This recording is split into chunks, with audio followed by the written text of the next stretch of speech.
స్వప్నమే నీ గమ్యమా, సత్యమే ఆ శూన్యమా, విధి వంచిత విషవలయిత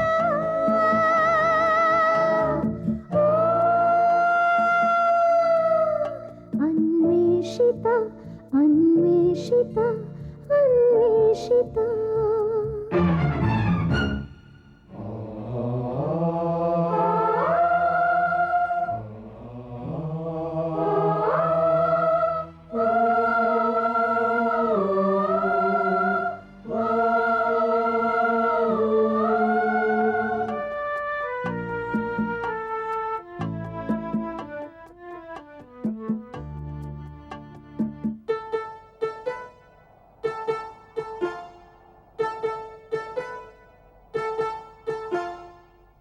విచలించే నల్లని ముసుగులతో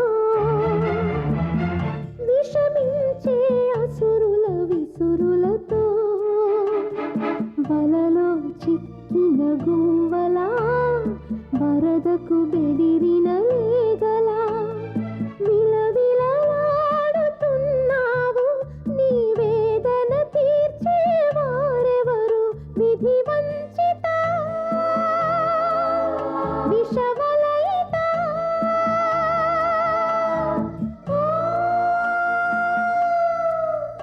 అన్వేషిత అన్వేషిత అన్వేషిత.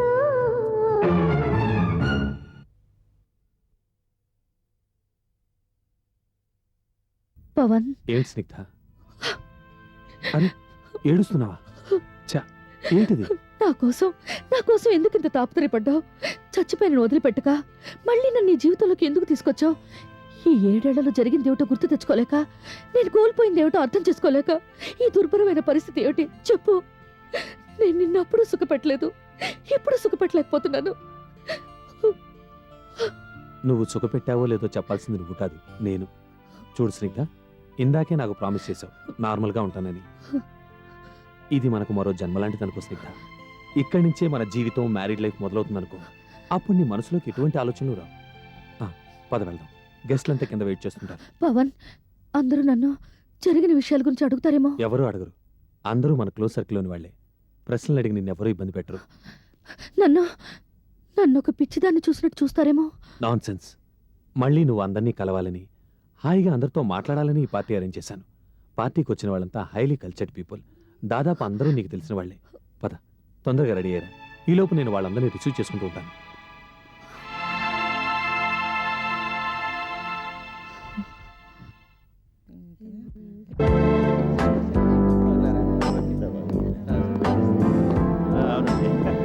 హలో, హాయ్ గాంధీ, బాగున్నావా? నమస్కారం Ajay garu. How you sir? How you Ramesh? Sunitha, Sangeetha, బాగున్నారా? Hi Srinivas. Hello Sudha.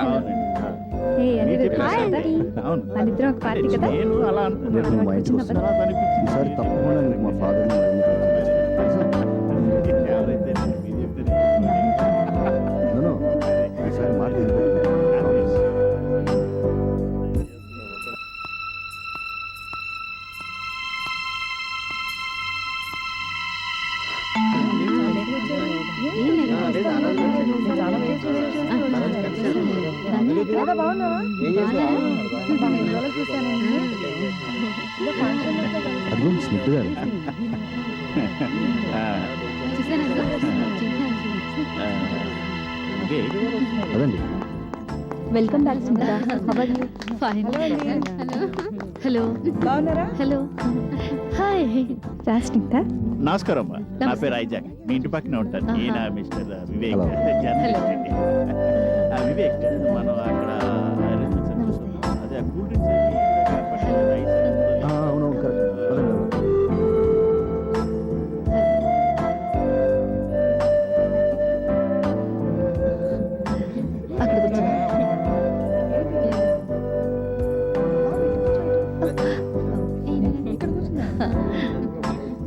Mummy వచ్చేసింది, హ్యాపీయేనా? ఈ గెట్ టుగెదర్ ఏర్పాటు చేసి చాలా మంచి పని చేసావు పవన్. నువ్వు ఎక్స్పెక్ట్ చేసినట్టు స్నిగ్ధ చక్కగా రిలాక్స్ అవుతుంది. ఏం డాక్టర్ సుధా, స్నిగ్ధ పూర్తిగా కోలుకున్నట్టేనా? ఒక విధంగా కోలుకున్నట్టే, కానీ మనం చాలా క్లోజ్గా అబ్జర్వ్ చేస్తూ ఉండాలి. గత 7 ఏళ్లుగా తనేదో భయంకరమైన సిచ్యువేషన్స్ ఎదుర్కొని ఉండాలి, అందుకే జరిగిందంతా మర్చిపోయింది. అలాంటప్పుడు మీ సైకియాట్రిక్ సూపర్విజన్లో తనకు అన్ని విషయాలు గుర్తు చేస్తే మంచిది కాదంటారా? అలా చేస్తే మంచిదే, but it's a long and complicated procedure. Good evening. Hello, he's mister Vivek and he's mister Pavan hello. Hello. And he's mister Shyam Sundar. Hello, how do you do? Glad to meet you. Please to meet. నేను తీసుకొస్తాను guest ఇతనే. ఓ I see. మీ పేరు చాలాసార్లు విన్నానండి. Thank you sir. చూడండి పవన్ గారు, మీరు పిలవకపోయినా మీతో పరిచయం లేకపోయినా ఇలా వచ్చేసాను. Oh no formalities with me Vivek garu. పైగా సుధ గారు చెప్పారు కదా మీరు వస్తున్నట్టు. So you are not un unexpected guest. అది సరే, మేం విన్నది అందరూ అనుకుంటున్నది నిజమేనా? మీరు డాక్టర్ సుధ గారు అదే నిజమైతే నాకు అంతకంటే కావాల్సింది ఏమీ లేదు. అంటే ఆ, నా వైపు నుంచి ఓకే, కానీ సుధే ఇంతవరకు గ్రీన్ సిగ్నల్ ఇవ్వలేదు. సరే సరే, అలా చూడకు. చూడండి పవన్ గారు, నేను రాసే ఆర్టికల్స్ గురించి సుధ మీకు చెప్పే ఉంటుంది. మీకు అభ్యంతరం లేకపోతే ఇన్నాళ్ళ నుంచి మీ ఇంట్లో జరుగుతున్న సంఘటనల గురించి నేను స్టడీ చేద్దాం అనుకుంటున్నాను. ఈ రిక్వెస్ట్ ఒక జర్నలిస్ట్ గా చేస్తున్నారా లేక సుధకి కాబోయే భర్తగా అడుగుతున్నారా? ఎనీవే, సుధ గారు పరిచయం చేసిన వ్యక్తి రిక్వెస్ట్ ని కాదనలేను అనుకోండి, కానీ స్నేహితు ఇంకా కోలుకోలేదు. తను పూర్తిగా నార్మల్ అయ్యేంత వరకు నో, నేను ఆవిడ్ని నేరుగా ఏది అడగను. మీరు మాట్లాడితే చాలు.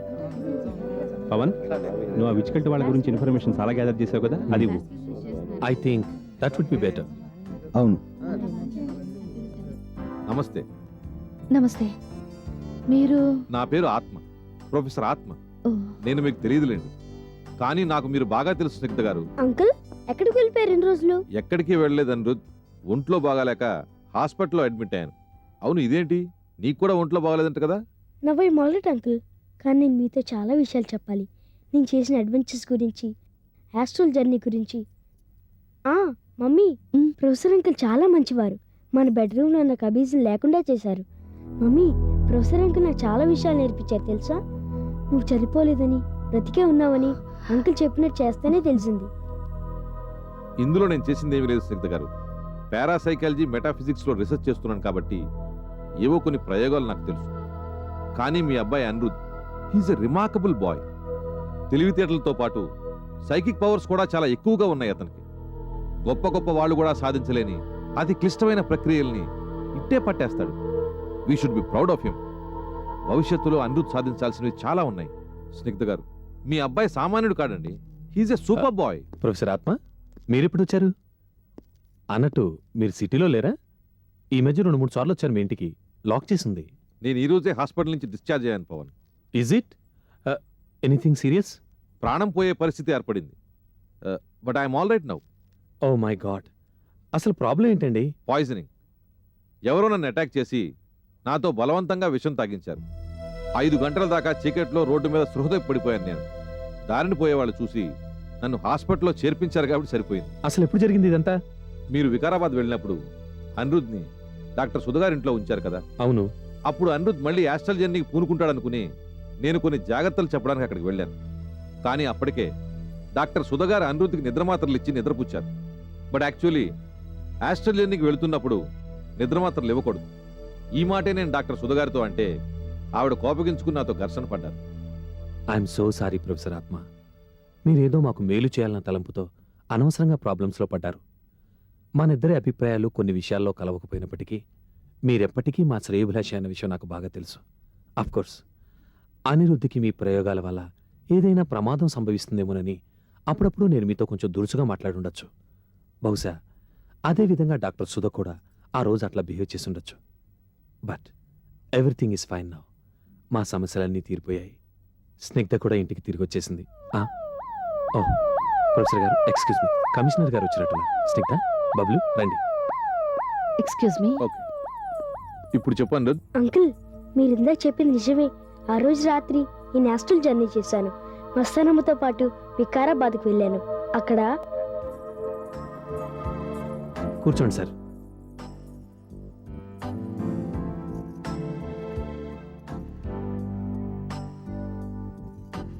నమస్తే sir. She is my wife. నమస్తే. మా ఫ్రెండ్ సరళ వచ్చింది, పరిచయం చేస్తాను. Excuse me. Bearer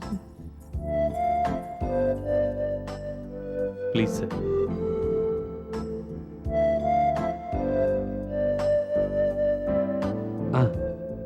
she Sudha, psychiatrist. Hello. నమస్తే. కమిషనర్ గారు తెలుసు కదా, కూర్చోండి.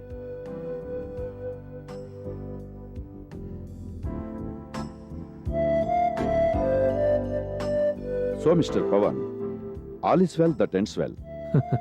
Your right sir. ఇంట్రాగేషన్లో ఆ విచ్ కల్ట్ వాళ్ళు ఏమైనా చెప్పారా? మేము ఊహించినట్టే ఇది ప్రపంచవ్యాప్తంగా ఉన్న గ్యాంగ్ మిస్టర్ శాంసుందర్.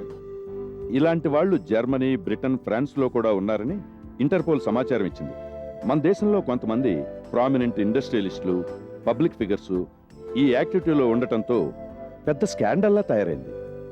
అసలు ఇంతకీ వాళ్ళు స్నిగ్ధనే ఎందుకు కిడ్నాప్ చేసినట్టు? మీరు oh sorry, by the way he's mister Vivek, journalist. I see, మీరు ఏమిటి అడిగారు? What is your question? ఆ విచ్ కల్ట్ వాళ్ళు స్నిగ్ధనే ఎందుకు కిడ్నాప్ చేశారు?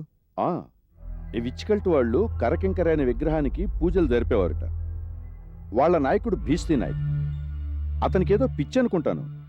పూర్వజన్మలో కూడా తాను కరకింకర భక్తుండేనని, తనతో పాటు స్నిగ్ధ ఉపాసనలు చేసేదని నమ్మేవాడు. ఈ జన్మలో స్నిగ్ధను తన మహారాణిని చేసుకోవాలని ఈ గ్రంథం నడిపించాడు. ఈ విషయాలన్నీ తను మూఢంగా నమ్మటమే కాక తన అనుచరులు కూడా నమ్మేటట్టు చేశాడు. ఇదంతా మాకు పట్టుబడ్డ వాళ్ళని ఇంట్రాగేట్ చేస్తే తెలిసిన సమాచారం. బట్ ఆ భీష్తి నాయక్ సైకాలజీ గురించి ఏమనుకోవాలో నాకు మాత్రం అర్థం కావట్లేదు. డాక్టర్ సుధా, మీరు సైకియాట్రిస్ట్ కదా, మీరేమంటారు? మెగాలోమెనియా. ఈ ప్రపంచంలో తనకంటే గొప్పవాడు ఎవరూ లేరని, ఈ ప్రపంచమంతా తన కోసమే సృష్టించబడిందని ఒక డెల్యూషన్లోకి వచ్చేస్తారు కొందరు. ఇంతకీ ఆ భీష్తి నాయక్ ఏమయ్యాడు? తప్పించుకున్నాడా? We are not very sure. ఆ రోజు మా బెటాలియన్ చేసిన ఆపరేషన్స్లో 150 మంది కరకింకర భక్తులు అరెస్ట్ అయ్యారు. 40 మంది కాల్పుల్లో చనిపోయారు. మరో 4 లోపల ఆలయం గోడల కింద పడి దారుణంగా చనిపోయారు. మీకు తెలుసు కదా, 2 రోజుల దాకా మా వాళ్ళు ఆ మృతదేహాల్ని బయటికి తీయలేకపోయారు. అండ్ యూనో, ఆ బాడీస్ గుర్తుపట్టేటట్టుగా లేవు. వాళ్లల్లో భీష్తి నాయక్, అతని కుడిభుజం మిహిర్ కుట్టి కూడా ఉండవచ్చు. కరకింకర్ ఆలయంలోకి వెళ్తుంటే మస్తానమ్మ చెప్పినట్లు కొందరు కింపురుషులు నన్ను చుట్టుముట్టారు అంకుల్. ఇక నేను ఆలయంలోకి వెళ్ళలేనేమో అనుకున్నాను.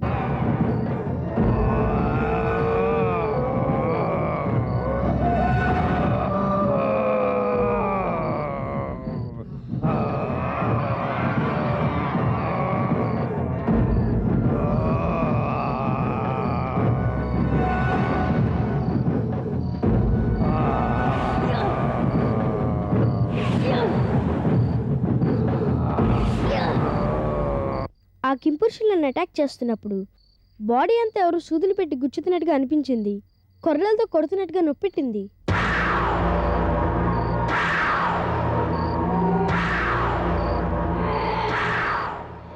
అప్పుడు యాస్ట్రల్ బాడీలోంచి ఫిజికల్ బాడీలోకి వచ్చేయాలనిపించింది. కానీ ఇంతకుముందు మీరు చెప్పిన మాటలు గుర్తుకొచ్చాయి. ఈ ఇంట్లో ఉన్న కబీజ్ను ఆవాహనం చేసుకున్నట్లే ఆ కింపురుషులను కూడా నాలో పూర్తిగా కలుపుకొని శాంతింపు చేశాను. గుడ్. ఆర్టిఫిషియల్ ఎలిమెంట్స్ని మటుమాయం చేసేందుకు అది ఒక్కటే మార్గం. సరే, ఆ తర్వాత ఏమైంది? ఆ తరువాత నేను ఆలయంలోకి వెళ్ళేటప్పటికి ఉత్సవాలు జోరుగా సాగుతున్నాయి.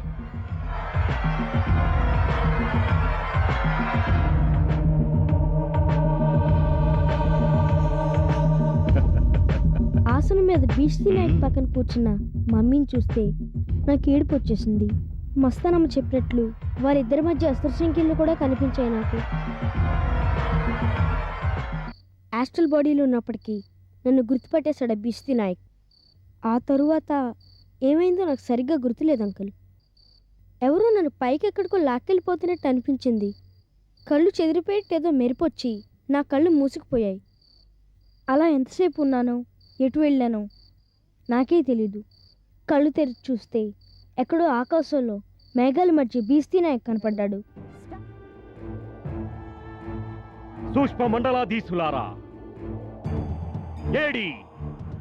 ఏడీఆర్ భకుడు నా మహోజ్వల కార్యక్రమానికి ఆటంకం కలిగించిన అదౌర్భాగ్యుడు ఏడి. ఇన్నేళ్ల నా తపస్సు, నా నిర్విరామ సాధన ఫలించి ఆ కరకింకరుని ప్రసన్నం చేసుకుని నా అభీష్టాన్ని ఆయన ఆజ్ఞగా అనువర్తింప చేసుకోనున్న తరుణంలో ఏకాగ్రతను వమ్ము చేసి నా ఫలసిద్ధికి భంగపాటు కలిగించిన ఆ తుచ్చుడి ప్రాణాలు పాటులో తృణప్రాయంగా కరకింకరికి నైవేద్యంగా సమర్పించుకుంటాను. నా ప్రతిజ్ఞ నెరవేర్చుకుంటాను. ఎక్కడా ఏడి? సూక్ష్మ మండలంలో అపూర్వమైన రంగబయలు ఒకటుంది. బీష్టీ నాయక్ నిన్ను గమనించాడంటే సంకల్పం లేకుండానే నువ్వక్కడికి చేరుకుంటావు. ఆ రంగబయల్లో నీ వేషధారణ కూడా మారిపోతుంది. అక్కడే బీష్టీ నాయక్ చేసే సవాలు కూడా నువ్వు అందుకోవాలి అనిరుద్ బాబా.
అనిరుద్ బాబా, ఈ కుండలి నిన్ను కాపాడుతుంది.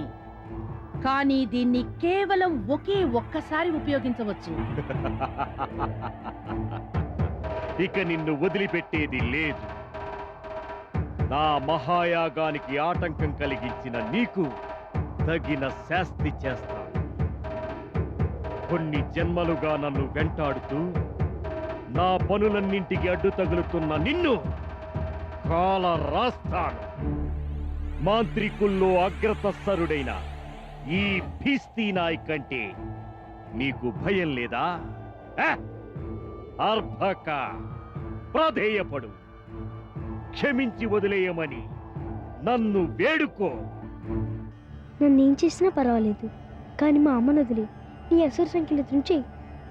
మూర్ఖుడా, అది జరగని పని.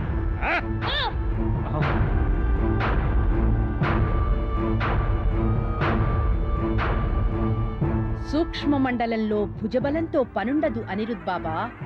ఆత్మబలమే జయాపజయాలను నిర్ణయిస్తుంది. ఆ మాయా ప్రపంచంలో నువ్వు గట్టిగా అనుకుంటే చాలు, ఏ వస్తువునైనా ఇట్టే సృష్టించగలవు. సందేహానికి భయానికి తావిస్తే అన్నీ కోల్పోతావు. ధైర్యంగా ఆత్మవిశ్వాసంతో ఉంటే గెలుపు నీదవుతుంది.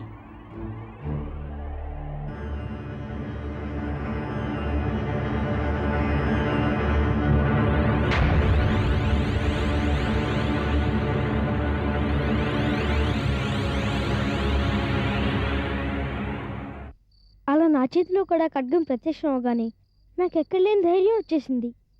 భీష్టీ నాయక్ నా మీదకి వస్తుంటే నా ఖడ్గంతో నేను కూడా అతన్ని ఎదుర్కొన్నాను. కొంతసేపు అతనితో యుద్ధం కూడా చేశాను.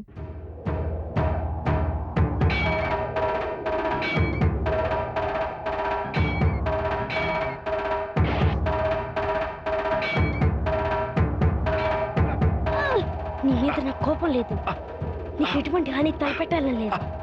నువ్వు మా అమ్మ జోలికి రాకపోతే నాకంతే చాలు.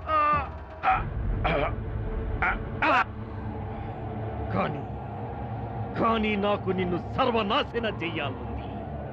హుయ్యా హో!